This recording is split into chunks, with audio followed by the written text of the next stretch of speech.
Gente, boa noite. Boa noite. Desculpa por todo o transtorno, tá? Hoje a gente ficou muito na mão, o pessoal foi tudo viajar e a gente ficou desfalcado. Mas deu certo. Para quem ficou olhando o que eu estava fazendo no bolso, era o passador de slide. A gente vai descobrindo como é que se faz as coisas, né? Não adianta. Eu sei que talvez você veio esperando grandes coisas hoje, ou não. Mas eu quero te dizer que você está na Igreja Hangar. E essa é a pior igreja da cidade de Lajeado. Seja muito bem-vindo. Com o pior pastor, com as piores pessoas. Fazer o quê, né? Como eu brinco com a Amandinha. A Amandinha fala assim: pai, tu é o melhor papai do mundo. Eu falo: é o que tu tem? Fazer o quê? É esse que tem, vai ser esse aí. Então, estamos aqui, graças a Deus. Eu quero pedir que você entregue toda a tua atenção, toda a tua consciência agora no que a gente vai falar hoje. Nós vamos entrar no episódio 9 da nossa série do Credo, chamado No Perdão dos Pecados, tá? Então, assim, você já nos conhece. Eu gosto de falar pro pessoal da live: não desistam, porque a primeira meia hora a gente fundamenta teologicamente, e depois a última meia hora ou menos eu tento aplicar esses conceitos ao nosso coração. Então vamos começar nosso sermão. E a primeira coisa que eu queria que você olhasse é o seguinte: existe algo de errado no mundo. Existe algo de errado no mundo. Já ouviu falar de lei de Murphy? Cara, a lei de Murphy é uma desgraça, né? Ela diz assim: se tem algo que pode dar errado, ele vai dar errado. É tipo hoje. Se tem alguma coisa que pode dar errado na hora de passar as músicas, na hora de tocar, vai dar errado, vai acontecer. Essa é a lei de Murphy. Então, assim, cara, se tu tá na fila do banco, tu escolheu uma das duas filas, a outra vai andar mais rápido. Sempre. Condicionamento é a mesma coisa. Tu parou de um lado do condicionamento, no outro lado do condicionamento vai andar mais rápido. É um troço no universo assim, que não tem como explicar. É a lei de Murphy. A famosa lei de Murphy. Se alguma coisa pode dar errado, ela vai dar errado. Não importa quanto que tu tente. Mas existe algo de errado no mundo. A gente sabe. A gente acordou hoje, talvez o nosso dia foi maravilhoso. Mas a maior prova que tem algo de errado no mundo é que amanhã é segunda. É a maior prova que tem algo de errado no mundo. Segunda-feira. Brincadeira. Segunda-feira a gente levanta para trabalhar, a rotina recomeça. Mas não é sobre isso. Existe algo de errado no mundo. Se ela não quiser ir, pode deixar, mas fica à vontade, tá? De repente, daí a gente põe o tapete para elas brincarem ali atrás, meu. Pode ser. Arruma ali para elas brincarem ali atrás. Tá? Não tem problema. É assim que funciona.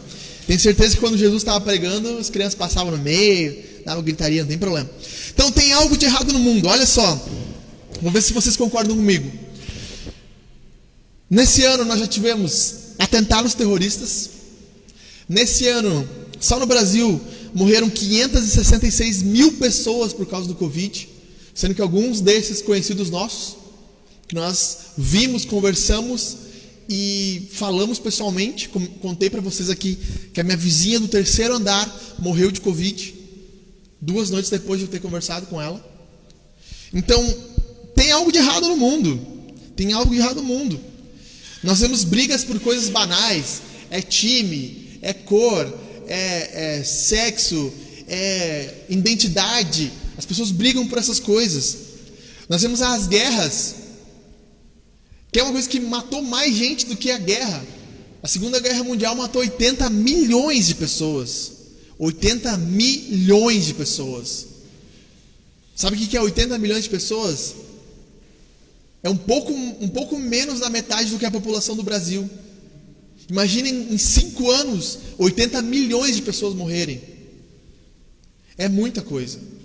É muita coisa. Tem algo de errado no nosso mundo. Hoje eu fui pesquisar.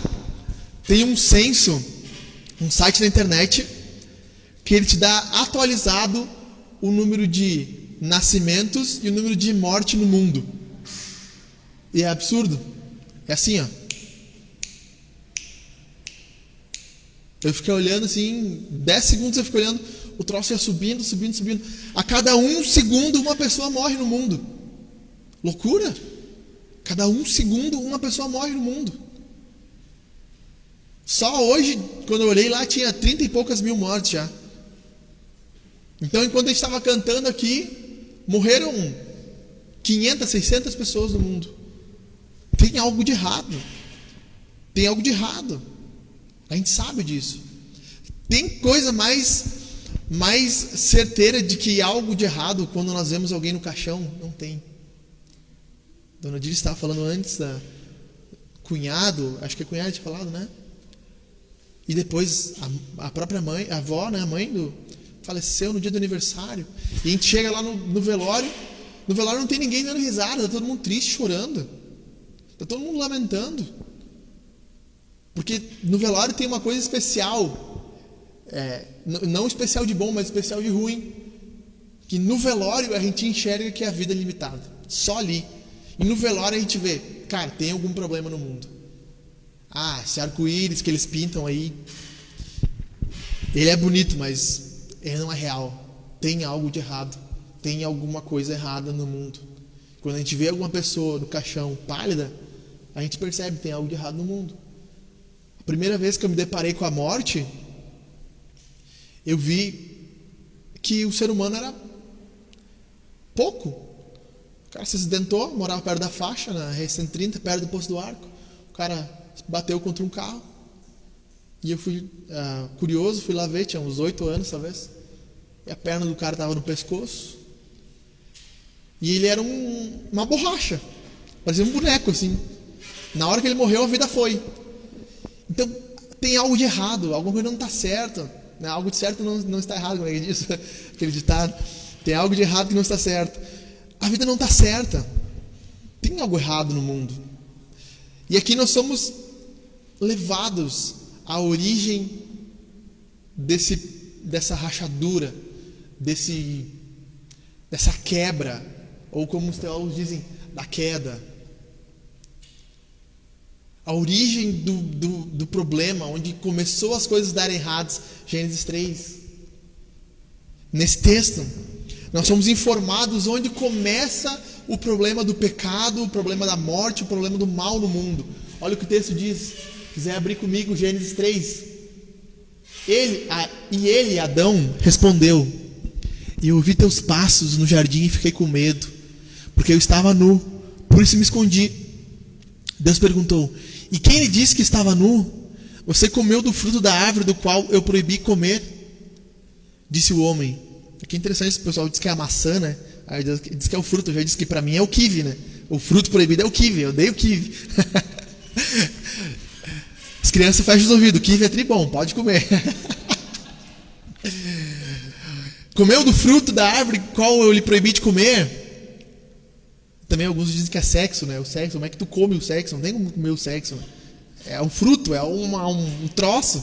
Não é uma maçã, não é uma pera, é um fruto. É algum fruto. Deus disse para Adão, não coma. Adão comeu. Aí o homem disse: foi a mulher que me deste por companheira, que me deu o fruto da árvore e eu comi. E o homem declarou, isso já é o versículo 17 daí: visto que você deu ouvidos à sua mulher e comeu do fruto da árvore do qual eu lhe ordenara que não comesse, maldita é a terra por sua causa. Com sofrimento se alimentará dela todos os dias da sua vida. Ou seja, Deus proclama maldição sobre a terra. Até aquele momento, eles viviam peladões, andando para lá e para cá, felicidade. Estava tudo bom, tudo certo. A partir daquele momento, houve uma maldição, houve uma quebra. Os teólogos chamam de queda. Há um rompimento, há um quebrar de algo ali que destruiu completamente a natureza. Destruiu tudo. Tudo foi afetado. Tudo. Quem tem criança já viu o Superbook, tem aquele Superbook de Gênesis, né? O desenho aquele bíblico. Aí o leão tá lá deitadinho, quando vê ele já quer comer as crianças ali. Porque isso aconteceu, os animais se revoltaram, havia um clima de perfeita harmonia. E o homem continua tentando achar essa perfeita harmonia depois da queda. Então, a origem do problema no mundo, dessa coisa que está errada no mundo, está lá no jardim, lá no Éden, lá em Adão, quando ele come o fruto, quando ele... E aqui é a coisa mais interessante que eu percebi nesse texto. Adão, ele não precisou ser ensinado a dar desculpa. Ele soube na hora, né? A culpa é da mulher. Ninguém precisou dizer assim, Adão, o que é uma desculpa? Uma desculpa é quando tu tira a tua culpa e põe no outro. Não, ele fez automaticamente. O homem, ele aprendeu naturalmente a dar a desculpa ou a mentir. Mas o homem precisa ser ensinado a se arrepender. Ele precisa ser ensinado o que é perdão. Ele precisa ser ensinado o que é pedir desculpas. Porque o homem não sabe naturalmente isso. Nós não sabemos mais o que é isso. Tanto que a nossa cultura, ela inventou maneiras. Quem estava sexta aqui vai lembrar que eu falei sobre isso, porque está mais desenhado. Maneiras de identificar o pecado. Quer ver? Tem a visão, o diagnóstico e a solução. As maneiras que a cultura inventou. Aí tu tem o seguinte, no evolucionismo, o pecado é o quê? O pecado é um problema biológico. É uma falha na evolução. A pessoa ainda não evoluiu como um animal, ainda não chegou ao máximo da evolução. Então, esse é o diagnóstico. Tá, e qual é a solução? A solução é a seleção natural. O que é seleção natural? Seleção natural era o que Hitler fez. O mais forte sobrevive. Os judeus são fracos, vamos queimar eles. Enquanto eles forem fracos, tudo bem. O que o evolucionismo vai dizer que o mundo vai se tornar quando? Quando os mais fracos forem sendo descartados e os mais fortes se tornarem predominantes. É assim que Darwin diz que a teoria da evolução funciona.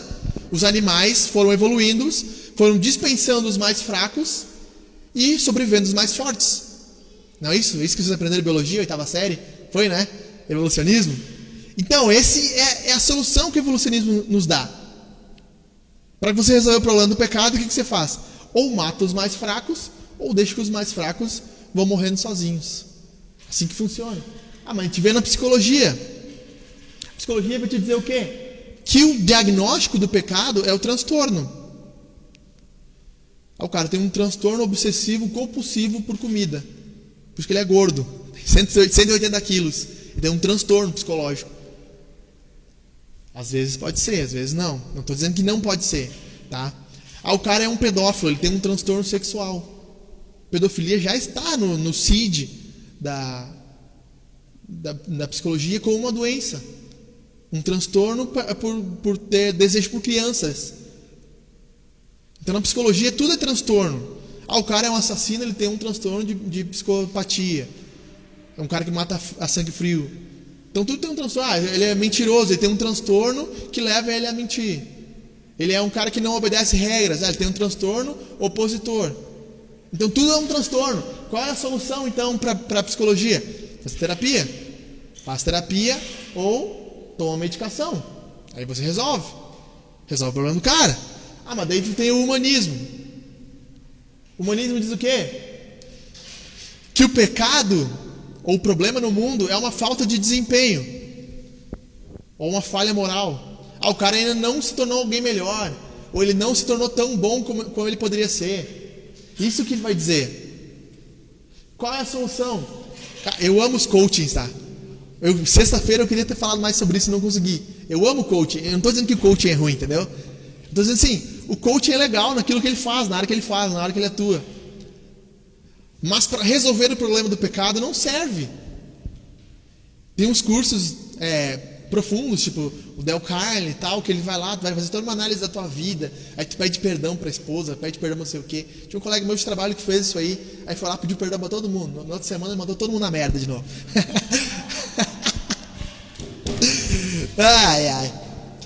Então, tem o seu papel, claro que tem o seu papel. Claro que tem o seu papel, não estou dizendo que não tem papel. Mas ele identifica o sintoma, mas não consegue resolver o problema do homem. Em último lugar, tem a religião. A religião vai te ensinar o quê? Que o problema, o diagnóstico da religião é uma quebra de mandamento, uma quebra de regra ou mandamento. Qual é a solução da religião? A fogueira. Queima os caras. A Idade Média era assim. Tu não te conformou? Fogueira. Vai ser queimado. Tu é pecador? Vai ser queimado. tu é adúltera, tu vai ser queimado. Vai lá. É muito bonito falar de liberdade aqui no Brasil, né? Agora vai no Oriente Médio lá. Esses dias eu estava vendo o Flow Podcast, aquele podcast famoso. Eles estavam entrevistando uma muçulmana. Aí ela falou, daí ele perguntou assim: mas tem esse negócio de apedrejar as mulheres mesmo para adultério? Não, ela disse, não tem isso. Não, porque diz que tem e tal, não sei o quê. Daí ela falou assim: não, é que assim, se for comprovado por 3 testemunhas, ela é apedrejada mesmo. Como é que não tem? Como é que ela diz que não tem? Se tem, claro que tem. Qual é a solução da religião então, estruturada, institucionalizada para o pecado? Ou o inferno, tu vai para o inferno. Se não se conformar com as regras aqui, tu vai para o inferno. Se tu não se conformar com as regras, tu vai ser apedrejado. Se não conformar com as regras, tu vai ser excluído do ambiente social das pessoas. E antigamente as mulheres que engravidavam fora do casamento, elas eram excluídas, tiradas. Não tão antigamente, pouco tempo atrás. Era uma vergonha.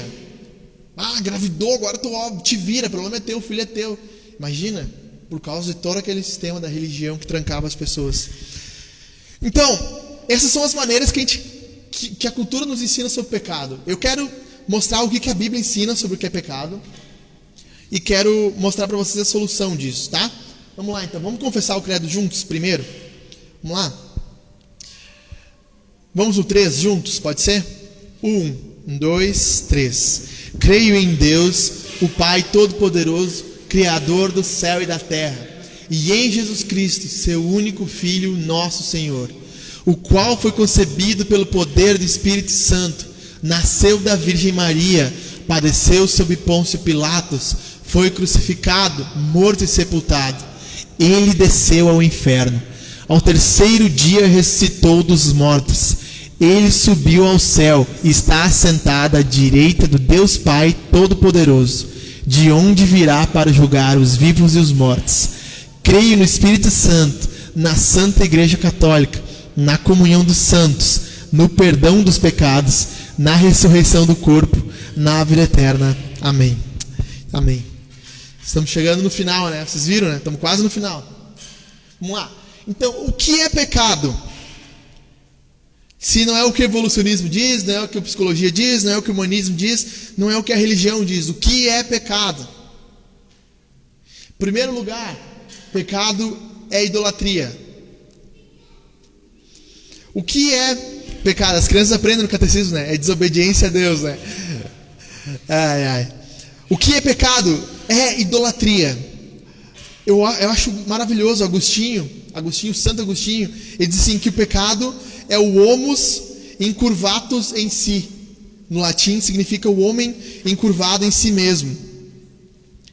Então, olha o que o texto vai dizer: não terás outros deuses além de mim. Né, Dudinha? A Dudinha está querendo participar.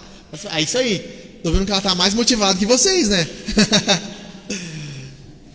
Então o pecado é a idolatria. De repente, eu disse, não tem mais, né, as balas lá. Já deve ter acabado, né? Não, vamos dar-lhe pirulito para as crianças. Elas vão se acalmar. Põe elas chupar pirulito. Então é o homem encurvado em si mesmo. Vamos lá, vamos voltar. Presta atenção em mim, tá? Em mim. O que é idolatria? Idolatria é o homem encurvado em si mesmo. É o homem olhando para si mesmo. O primeiro mandamento que Deus dá dos 10 mandamentos é: não terás outros deuses além de mim. Por que Deus coloca a idolatria como o primeiro pecado? Porque a idolatria é da onde surgem todos os outros pecados. O egoísmo nada mais é do que idolatria a si mesmo. Quando o cara é avarento, nada mais é do que idolatria ao dinheiro.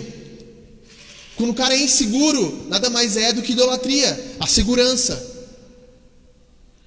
Então, a idolatria é a origem de todo o pecado e da onde se inicia todo o pecado. Nós ficamos cegos. Imagine um homem encurvado em si mesmo. O que Agostinho está falando, um homem que fica caminhando assim, olhando só para si. Ele fica cego, ele não sabe para onde anda, ele não sabe para onde caminha. Isso é o pecado. Idolatria. Teologicamente falando, o pecado é idolatria. Da onde nasce todos os pecados, de onde todos os mandamentos vão vão fluir como se fosse um rio, é da idolatria. Não terás outros deuses diante de mim, não farás imagem, não crie um Deus para você, não faça uma imagem de Deus, não use o nome de Deus em vão, guarde o dia, honre teus pais honre teu pai e tua mãe, não roube, não minta, não mate, não cobice. Todos esses desejos surgem da idolatria. Quando eu estou cobiçando algo de alguém, é porque eu estou querendo que eu seja melhor. É idolatria, só que a mim mesmo. É muito fácil você achar idolatria nas estátuas, né? Os caras criticam os católicos. Eles oram a santa, não sei o quê. Mas nós somos o povo mais idólatra. Os evangélicos são os mais idólatras. Eles amam o status, amam o dinheiro, fazem tudo o que a igreja pedir em troca de que eles recebam a bênção. Tu tem que dar 10 mil para tu receber a bênção. Eles dão lá 10 mil para receber a bênção. Idolatria. Não é amor a Deus, é idolatria à bênção, ao desejo de se sentir bem. É da onde nascem todos os pecados, idolatria. Segundo ponto, o que é pecado? O pecado é quebra de relacionamento. Por eu só olhar para mim mesmo, eu quebro o meu relacionamento com Deus. Olha o que Isaías vai dizer: mas as suas maldades separam vocês do seu Deus. Há uma separação, uma quebra. Os seus pecados esconderam de vocês o rosto dele, por isso ele não os ouvirá. Então o pecado, ele é uma quebra de relacionamento, nos afasta de Deus, nos tira longe de Deus, não porque Deus simplesmente não quer, mas é porque nós nos retiramos, nós nos tiramos. Nós confiamos em nós mesmos, por isso não oramos. Nós confiamos em nós mesmos, por isso nós não pedimos perdão. Adão confiou em si mesmo para dar a desculpa, porque ele não queria pedir perdão. Então, o pecado, em segundo lugar, é uma quebra de relacionamento. Mas em terceiro lugar, o pecado também é um desvio. Todos pecaram e estão destituídos da glória de Deus. Essa palavra pecado, ela aparece muito na teologia paulina, nas cartas de Paulo. Essa palavra que Paulo usa no grego é hamartia. E na teologia tem um estudo do pecado que se chama hamartiologia, que é o estudo do pecado. Hamartia é sair do prumo. Hamartia é uma palavra usada no contexto militar. Quando o cara está bisonhando, quem foi para o exército sabe, né? Está bisonhando o 02, o cara está andando para o outro lado lá. O que é o pecado na visão de Deus? O pecado é um desvio, é uma saída, é uma fora de rota. Te leva para longe do que Deus imaginou para ti, pensou para ti. O pecado é um desvio. Por isso, quando alguém está longe de Deus, nós podemos dizer que ela está desviada, está desgarrada. Isaías diz, né? Todos éramos como ovelhas desgarradas. O pecado é um desvio, usando a palavra da hamartia do grego. O pecado também, em quarto lugar, é uma rebeldia. O pecado é a idolatria, e da idolatria flui a quebra de relacionamento com Deus e também com os outros, consequentemente. Dessa idolatria há um desvio, e dessa idolatria nasce a rebeldia. Olha que vai dizer que todo aquele que pratica o pecado transgride a lei. O pecado é a transgressão da lei. Eu acho tri bonitinho os caras que falam assim: tem o pecado. Você já viu isso aí, Jeff? Tu já deve ter ouvido, tu era de igreja pentecostal. Pecado é uma coisa, transgressão é outra. Já viu isso aí, não? Já viu, James? Pecado é uma coisa e transgressão é outra. Já ouviu falar disso? Nossa, cara, eu ouvia muito isso. Tem o pecado, o transgredir, e não sei mais o qual, que eu esqueci agora. Não, a transgressão é uma face do pecado. O que é a transgressão? É ir além, passar, quebrar o limite, se rebelar de um limite. É passar a cerca. Sabe quando o cachorro foge? Tem uma raiva do cachorro quando ele foge, sai correndo, isso é rebeldia. Ele não pode ver a árvore lá que ele quer mijar lá longe daquela árvore. Então ele foge, e tu chama e ele não vem. Tem um pavor disso aí. Então assim, o que é a criança? Tu fala para ela: não vai, né, Cleide? Não põe a mão na tomada. E ela vai. Porque o que ela está fazendo? Ela está te desafiando, ela está se rebelando, ela está transgredindo, ultrapassando o limite que tu colocou. Tem um autor cristão que diz assim, que a criança ela não pode ter muitos limites, ela tem que só ter um limite. Obedeça o pai. Eu acho essa massa, mano. Sim, porque tu vai dizer para criança, não põe a mão no vidro, não põe a cabeça na fora, não enfia a cabeça na privada, não come cocô. Não diz assim, obedece teu pai. Esse é o limite dela. Ah, vou comer cocô. Não. A única regra ela tem que entender. Não. O pai diz que não, não vai. Tem que ensinar isso para ela. Quanto mais regra, pior fica. Aí parece que elas querem desafiar. Aí quando tu diz uma regra só, a única regra que tu tem é o seguinte: tu vai obedecer teu pai e tu nunca vai gritar com a tua mãe. São 2 regras. Ah, tá bom. Aí tu limita tudo. Ah, tu botou tudo num lugar só, né? Acabou. Tirou tudo. Mas o pecado é uma transgressão. 1 João 3:4. Em último lugar, o pecado é uma intenção maldosa. É uma intenção maldosa. Tudo que é feito em pecado, ele é feito por causa que existe uma intenção de fazer isso. Ah, mas o meu coração, ele não deseja o mal. Ele deseja. Ele deseja. É que tu não te conhece. Tu não conhece direito o teu coração. Não, mas eu dou cesta básica para todo mundo. Cara, muito legal. Mas por que tu está falando isso? Para as pessoas te acharem melhor? Então existe uma intenção maldosa que às vezes a gente nem discerne, mas ela está lá. Está no nosso coração. Ela está lá. Só que às vezes a gente não sabe. Então o pecado, em último lugar, é uma intenção maldosa. Pois o seu coração é inteiramente inclinado para o mal, desde a infância. Cara, isso é louco. Inteiramente inclinado para o mal desde a infância. Os nossos filhos, Emer, Jeve, o Jô já está mais crescido, né? Teu filho, James, são inclinados para o mal. Ah, mas eles são um anjinho. Tem uma frase de J.C. Ryle que eu acho maravilhosa. Um autor inglês, ele escreve assim no livro chamado Santidade, da editora Fiel. Sabe aquele anjinho que nasceu? Ele é um grande pecador. Eu sempre brinco, sabe aquele bebê newborn maravilhoso com as asinhas, a auréola? É o maior pecador que já existe. Ah, mas o meu filho não é.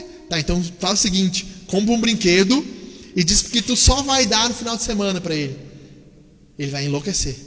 Ele vai pular, ele vai gritar, ele vai bater. Agora imagina se ele tivesse uma força de um adulto. Tu acha que ele faria o que contigo? Se ele está pulando no teu colo, tentando se desvencilhar, às vezes te bate na cara, porque ele quer sair do teu colo. Imagina se ele fosse um adulto, se ele fosse forte. Ele ia te destruir. O que acontece é que a gente cresce, a sociedade nos ensina a ser pessoas melhores, mais centradas. A gente entende o que é errado, o que é certo moralmente, e isso nos controla. Mas nós temos o nosso coraçãozinho inclinado para o mal, infelizmente. Certo? Vamos lá. Primeiro a gente aprendeu o que era pecado. E agora eu quero passar com vocês o que é perdão, então. Por que eu inverti a ordem? Porque eu quero dizer no perdão dos pecados. Porque eu preciso que vocês entendam primeiro a gravidade do perdão do pecado, para que vocês entendam a maravilhosa luz do perdão. Você só enxerga as estrelas à noite, não é? Por quê? Porque o céu está escuro. Aí você enxerga as estrelas, você vê o brilho delas. Nós precisamos mostrar quão negro é o nosso coração, quão escuro ele é, para que a gente possa ver quão brilhante é a graça de Deus por nós. Então vamos lá. O que é perdão? Em primeiro lugar, o perdão é pagar uma dívida. É pagar uma dívida. Quando vocês estavam mortos em pecados e na incircuncisão da carne, incircuncisão é o quê? O Paulo está dizendo para eles, quando vocês não tinham o tiquinho cortado, que os judeus têm cortam o prepúcio, então ele está dizendo assim, quando vocês estavam longe do plano de Deus ainda, isso eu não vou conseguir falar agora, não sei porque eu falei, na incircuncisão da sua carne, ou seja, quando vocês não eram cortados ainda como judeus, né? Alguns judeus, todos os judeus são cortados ali naquela região. Vocês me entenderam, né? Deus nos vivificou juntamente com Cristo. Ele nos perdoou todas as transgressões e cancelou a escrita de dívida. Então o perdão é uma dívida que foi paga. Ele cancelou a escrita de dívida que consistia em ordenanças que nos era contrário. O que Paulo está dizendo? A lei de Deus, ela nos dizia, você não pode roubar, você não pode cobiçar, você não pode mentir. Isso não faz com que a gente sejam pessoas melhores, faz com que a gente seja pessoas piores, porque começa a mostrar para nós os nossos erros, consecutivamente. E isso ia acumulando, então existia uma escrita de dívida contra nós. O que Deus fez com Jesus? Deus pegou essa escrita de dívida e jogou na cruz quando Ele crucificou Jesus. Todos os nossos pecados foram pagos. Essa transação monetária, ela é usada na Bíblia muitas vezes. Jesus usa essa parábola. Ele fala que o perdão é como um credor, o perdão é como uma mulher. Ele diz assim, haviam 2 devedores. Um devia 50 denários e outro devia 500 denários. Um denário era um dia de trabalho.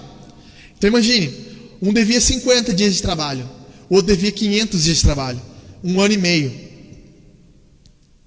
Então, o que acontece? Jesus diz, os 2 foram perdoados. O credor diz assim, não, eu perdoo os 2. E ele pergunta, quem que ama mais? Aí o cara responde, quem foi mais perdoado, quem teve a dívida maior paga. A grande questão é que nós temos uma dívida imensa com Deus. Não é tipo assim, SPC de 20 mil, 30 mil, não. É uma dívida gigantesca. Imagina 500 dias pagando o dinheiro do teu trabalho. Tu não ia poder comer, tu ia morrer. Essa é a verdade. Seja 50 dias ou 500 dias. O que Deus faz é perdoar essa dívida contra nós. É tirar o preço do pecado. Tudo que era contra nós como uma dívida, Deus perdoou. Então o perdão, em primeiro lugar, ele é como um perdão de uma dívida. Com o perdão de uma dívida. Com o perdão de uma dívida. Conheci uma pessoa uma vez que estava devendo 4 meses de aluguel. E ela estava desesperada. Vão me despejar. Vamos despejar e tal. E vamos despejar. E ela estava desesperada já. E o pessoal se juntou ali e pagou para ela o valor do aluguel. O que ela chorou não está escrito. Não está escrito que ela chorou. Chorou aliviada.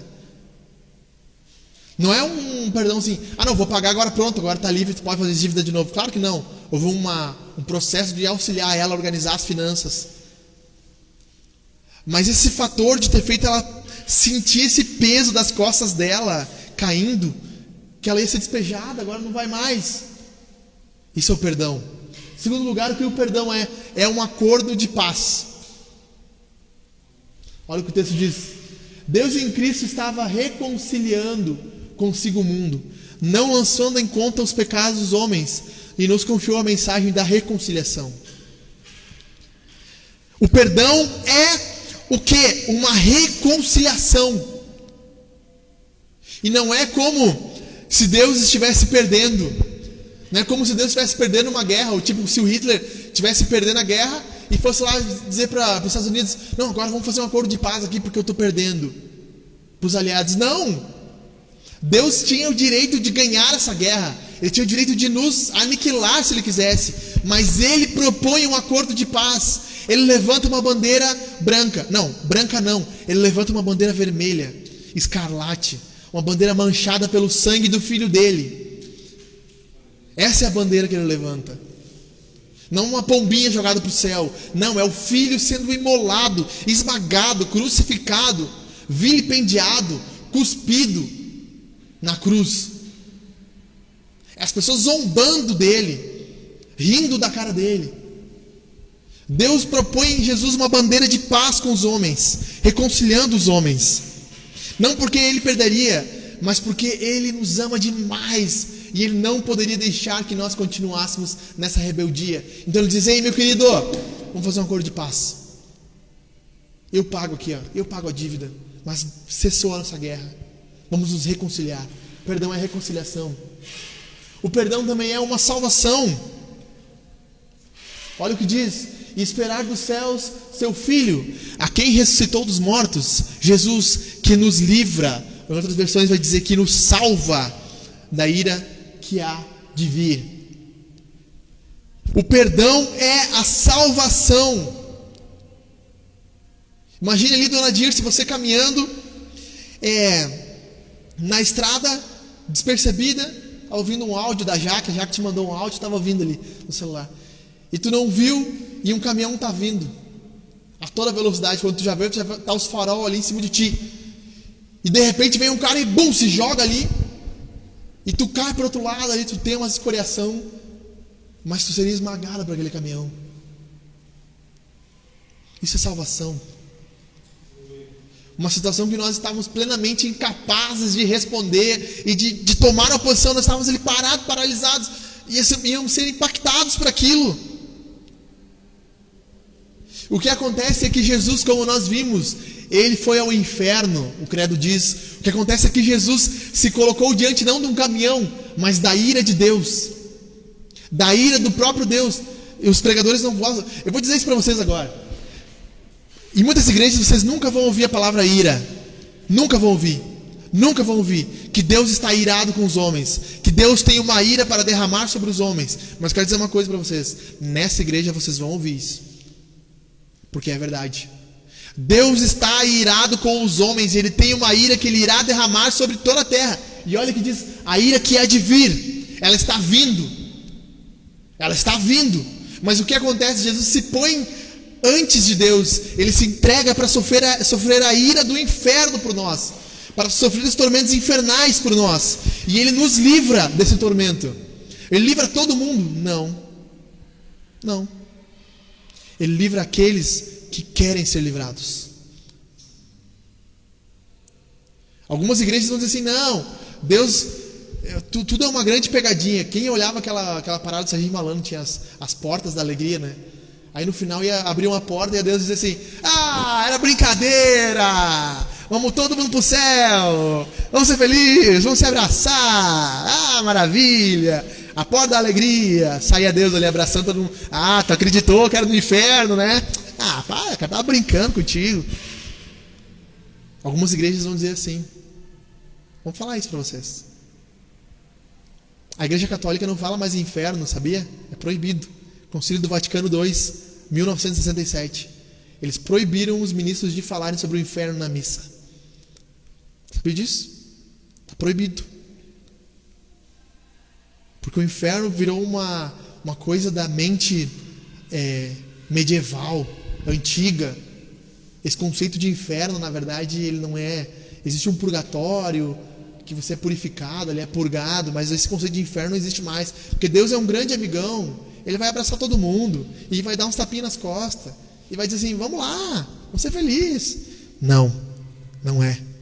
Deus tem uma ira vindo contra os homens.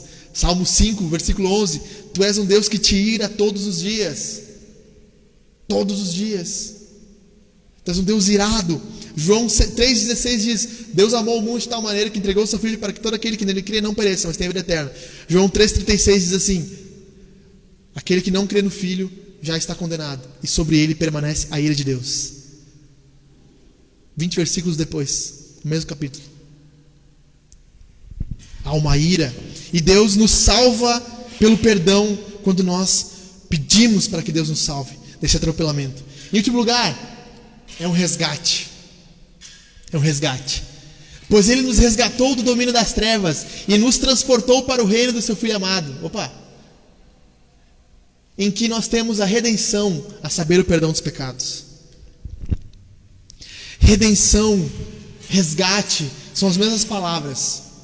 O que significa redimir? Quando um escravo era comprado no mercado de escravos naquele tempo, no tempo bíblico existia um mercado de escravos, e a Praça da Redenção em Porto Alegre provavelmente era essa praça onde os escravos ficavam expostos também, quando ainda existia ainda escravatura no Brasil.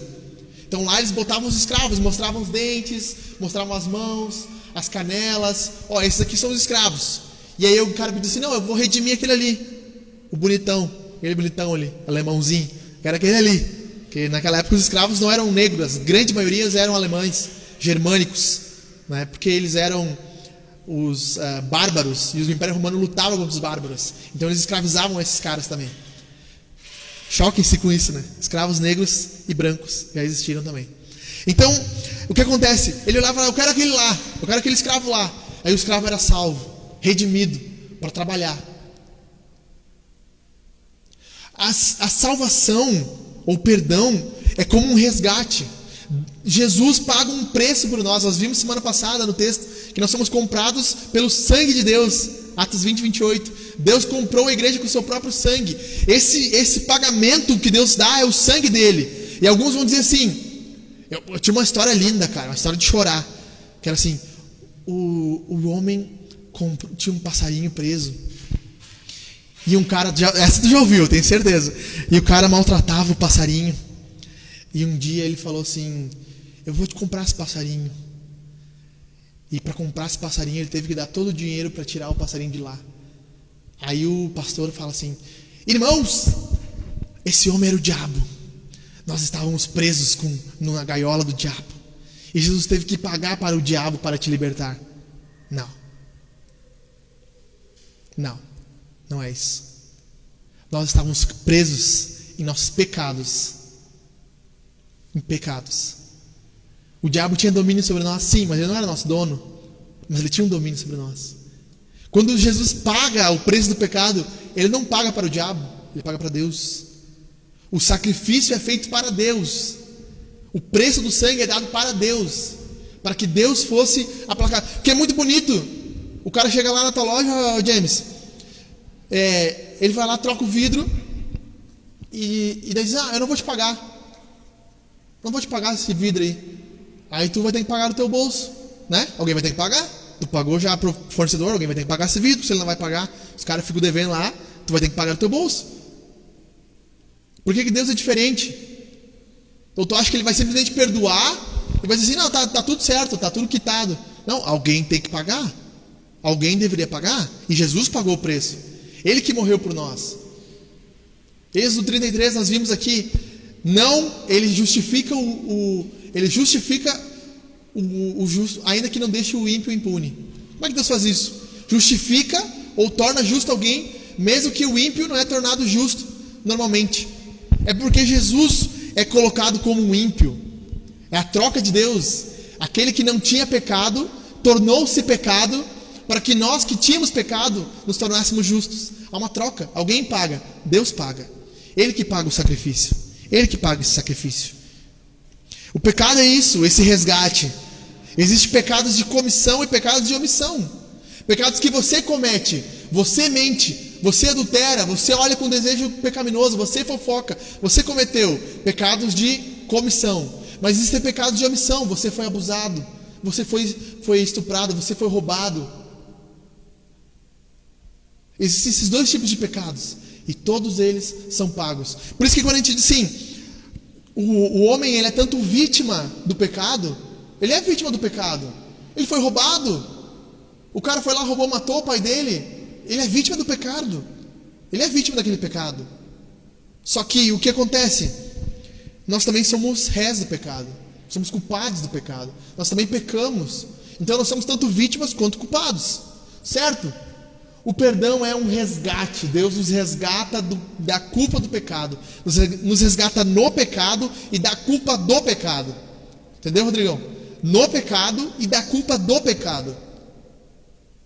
Tanto os pecados que fizeram com nós, que nos aprisionaram e nos deixaram à mercê da mão do diabo, quanto os pecados que nós cometemos e nós nos colocamos na mão do diabo. Então vamos lá. Essa é uma frase, eu quero ir para as aplicações. Esse livro aqui, creio. Crer no perdão dos pecados é crer que Deus pode derrubar todas as barreiras que nos separam dele, se nós permitirmos. Alistair McCrath. Esse livro aqui eu estou usando com base nos sermões. As aplicações então, vamos lá. Primeira aplicação: o pecado é algo extremamente sério. Extremamente sério. Olha o que vai dizer a Bíblia. Portanto, da mesma forma que o pecado entrou no mundo por um homem, pelo pecado a morte, assim também a morte veio a todos homens, porque todos pecaram. Um pecado foi responsável pelo caos do mundo. Um pecado destruiu o cosmos. Um pecado fez com que hoje morresse uma pessoa por segundo. O pecado é sério. Nós não estamos brincando com o pecado. Jesus teve que morrer para pagar o preço do pecado. Esse pecado que você abraça, essa pornografia, essa imoralidade, Essa avareza ao dinheiro, Jesus teve que morrer pelo pecado. Alguém deveria pagar o preço. Aí você diz, não, eu não tenho pecado. Mas olha o que a Bíblia diz: se afirmarmos que estamos sem pecado, enganamos a nós mesmos, e a verdade não está em nós. 1 João 1,8. Todos nós estamos com pecado e temos pecado. E esse pecado que nós estamos abraçados é o pecado que fez Deus morrer. Entende isso? Entendeu isso, Rodrigo? Entendeu isso? Deus morreu pelo pecado que você está abraçado. Deus morreu pelo aquele pecado que você não quer abandonar. A fofoca, a mentira, a blasfêmia. Deus morreu por esse pecado, o alcoolismo. Toda vez você volta ao pecado. E Hebreus é muito sério quanto a isso.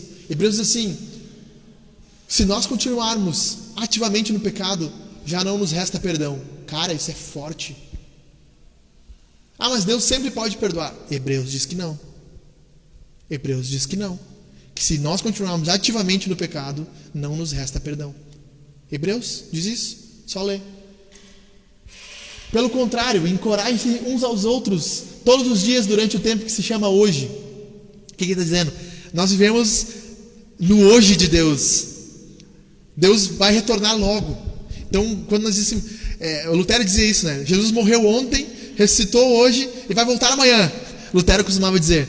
Esse tempo que nós estamos hoje, que nós estamos vivendo agora, essa hora que agora, 7h26 do dia ao 1º de agosto, desse tempo de hoje, de modo que nenhum de vocês seja endurecido pelo engano do pecado. O pecado pode endurecer o teu coração. À medida que você permite que esse pecado continue, você se torna duro, insensível à voz de Deus, insensível à voz da igreja, insensível ao pastor. Aí não adianta eu vim aqui pregar 1 hora para vocês e você diz assim: eu não senti nada no culto. Também teu coração está mais duro que uma pedra, endurecido no pecado, embebedido no pecado, mergulhado, afundado. É que nem um cara que vai na lama, mergulha na lama para tu ver e sai da lama. Daqui a 10 minutos tu está duro, naquela lama está dura em ti. Assim é o pecado. E ele te endurece. Ah, mas eu não sinto, eu não entendo o que o pastor fala. Eu sei que eu não sou muito bom nas palavras, tá bom? Mas, gente, não é possível. Não é possível. A minha pergunta para você hoje é: você odeia o pecado? Odeia o pecado? O Spurgeon dizia: odeia o pecado, pois ele levou o seu Salvador à cruz. Como está a sua luta contra o pecado hoje? Contra a avareza, contra a fofoca, contra a bebida. Como está a tua luta contra a imoralidade sexual, contra a má administração do teu dinheiro? Como está a tua luta contra a incredulidade? A incredulidade é pecado. Não crer é pecado. Como está a tua luta contra a falta de fé? Você tem nojo do pecado. Nojo do pecado.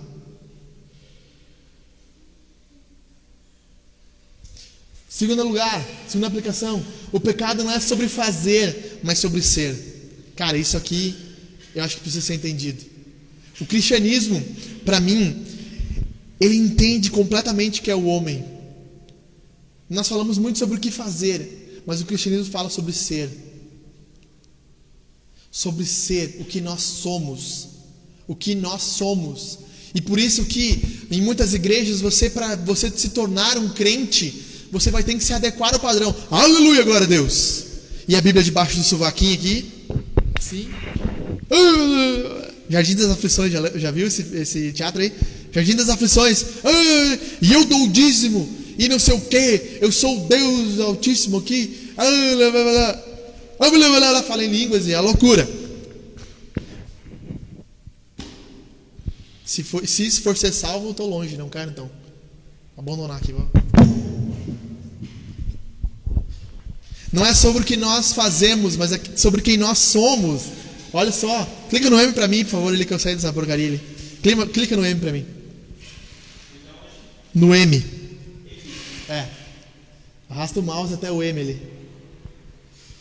Se tu não conseguir, eu vou aí. Vai mexendo que ele aparece. Não, volta ali. Clica, vai dar um help ali pra ele, Emerly. É que tá em 2 telas. Vai lá, vai dar certo. Também fiz cagada aqui, né? Mas vamos lá. Só acha o mouse e clica no M ali pra mim, senão eu vou ir.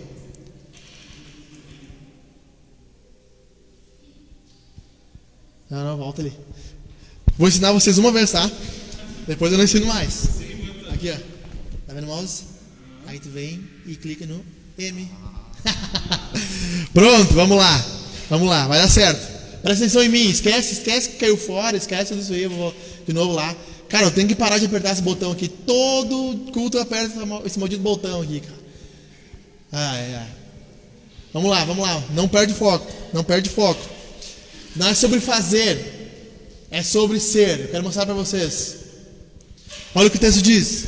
O Senhor viu que a perversidade do homem tinha aumentado na terra, e toda a inclinação dos pensamentos do seu coração era sempre somente para o mal. Gênesis 6:5. Mas esse texto é lá do dilúvio. Sim, mas tu não ia entrar na arca, pode ter certeza. Nem eu. Que Deus viu que toda a inclinação do coração do homem, o seu coração. Eu quero dizer uma coisa: você não é o alecrim dourado. Não é. Que nasceu no campo sem ser semeado. Não é. Olha isso.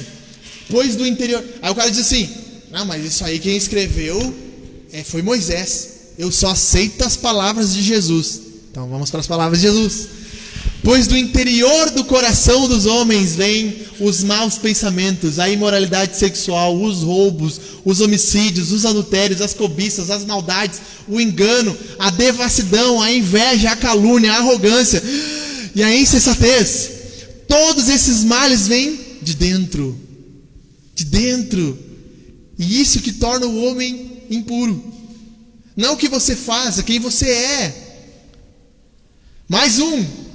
O coração é mais enganoso do que qualquer outra coisa, e sua doença é incurável. O cara recebe uma notícia: você está com câncer no cérebro, tumor, nível 4, você vai morrer, é incurável. Quero te dar uma notícia pior: o teu coração e o meu coração são incuráveis.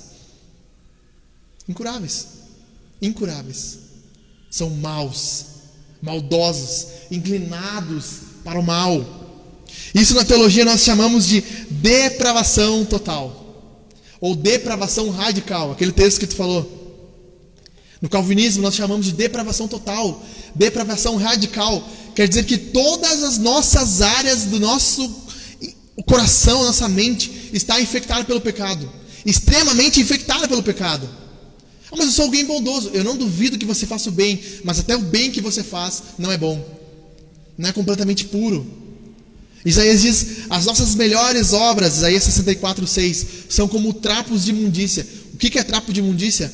Vai no banheiro, do lado do vaso tem um lixinho. Dentro do lixinho tem papel higiênico. O papel higiênico é o trapo de imundícia. As nossas melhores obras, Isaías dizendo, aquilo que a gente faz de melhor.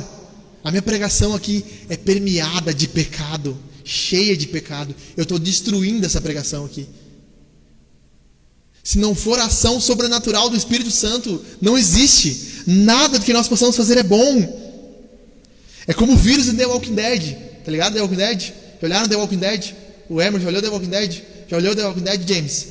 Vou ter que dar um spoiler aqui, pomba. Vamos lá. Aí te sair de novo, cara. Pode deixar fora, não tem problema. Cara, é o seguinte: na primeira temporada eles vão no CDC, que é o Centro de Doenças, de Controle de Doenças. CDC no inglês. Então eles vão lá no Centro de Controle de Doenças, e no final da cena o cara chama ele e fala um negócio no ouvido dele. É uma desgraça. Ele fala um negócio no ouvido dele, ninguém mais ouve, acaba a primeira temporada. Às vezes assim, mas que porcaria. Aí vai a segunda temporada toda e ninguém fala nada. No início da terceira temporada ele fala: sabe o que ele me disse no ouvido? Que todos nós estamos infectados. Aí eles: como assim? Todos nós estamos infectados. O pecado é isso. Todos nós estamos infectados. Não interessa. Por isso que todos nós vamos morrer.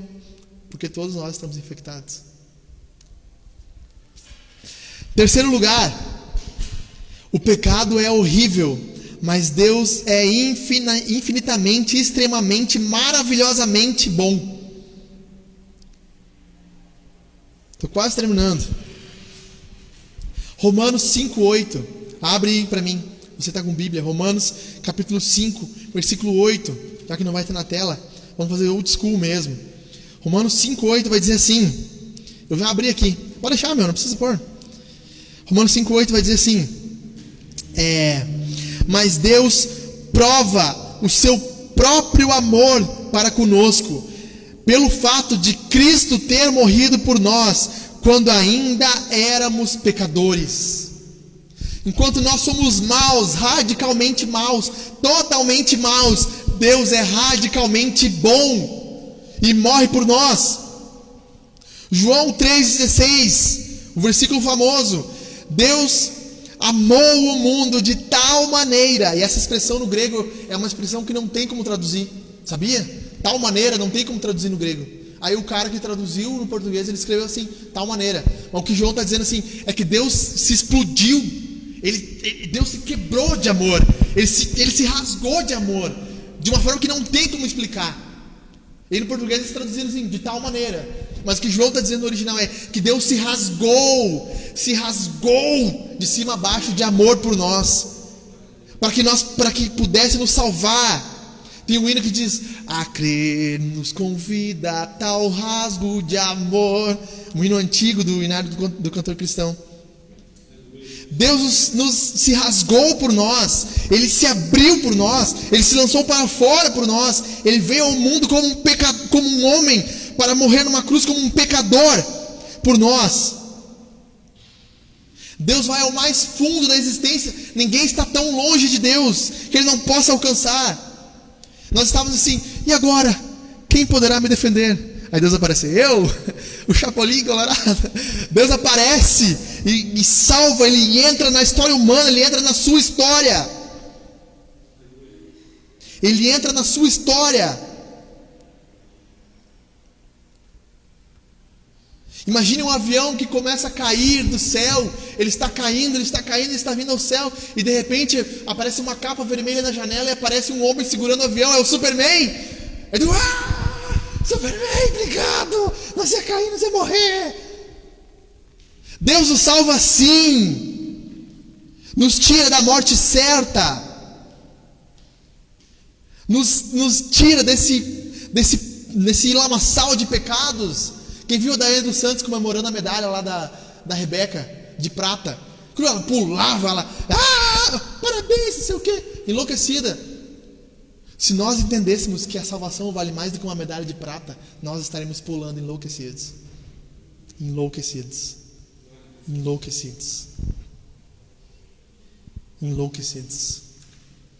Estou terminando, tá? Tenho 5 aplicações, essa é a 4ª. Nós fomos perdoados para perdoar. Essa é a verdade.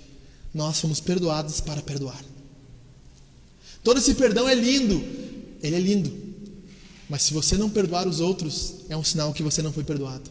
Jesus ensina na oração, Sermão do Monte, assim vocês devem orar: Pai nosso que está no céu, santificado seja o teu nome. Certo? Não é isso que ensina? Venha a nós o teu reino, seja feita a tua vontade, assim na terra como no céu. O pão nosso de cada dia continua a nos dar hoje. Perdoe as nossas dívidas, assim como perdoamos aqueles que nos ofenderam. O perdão, ele nasce de um coração perdoado. Abre Mateus 18 para mim aí. Mateus 18. Livro de Mateus, capítulo 18. Versículo 21, se eu não me engano. E eu estou quase encerrando, tá? Eu sei que vocês estão loucos para que eu pare, mas eu já vou parar. Mateus 18, versículo 21. Abriu? Lê para mim aí, Jeve. Então Pedro, aproximando-se dele, perguntou: Senhor, até quantas vezes deverei perdoar meu irmão que pecar contra mim? Até 7 vezes? Jesus lhe respondeu: Não te digo que até 7 vezes, mas até 70 vezes 7. Pode ler até o 36. Por isso o reino do céu é comparado a um rei que quis acertar contas com seus servos. Quando começou, foi apresentado um deles que lhe devia 10.000 talentos.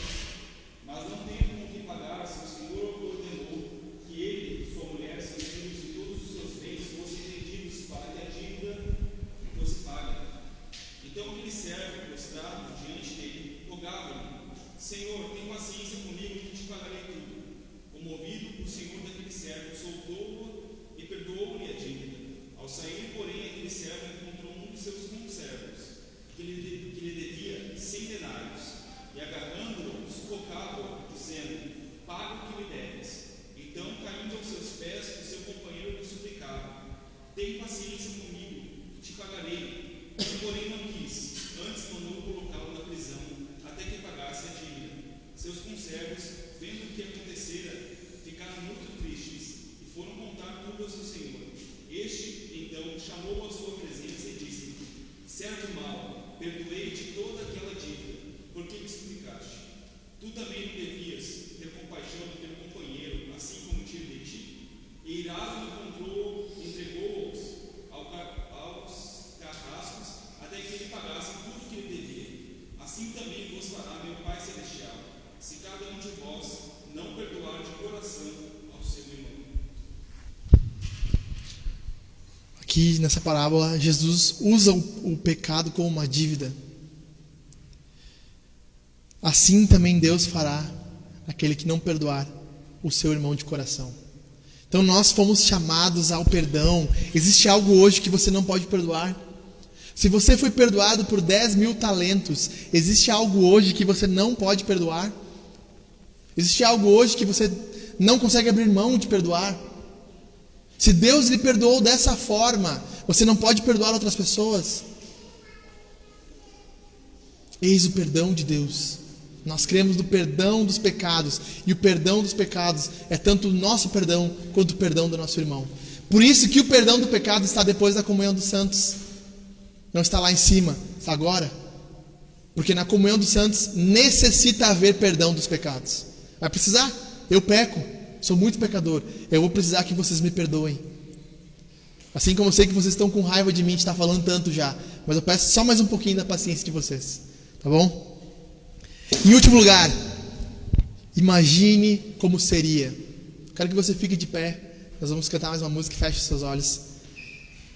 Imagine como seria. Os pais nunca podem fechar os olhos, é uma lei, tá? Imagine como seria uma comunidade que soubesse o poder do perdão. Uma boa noite para o pessoal que está na live aí, pode ir. Imagina como seria uma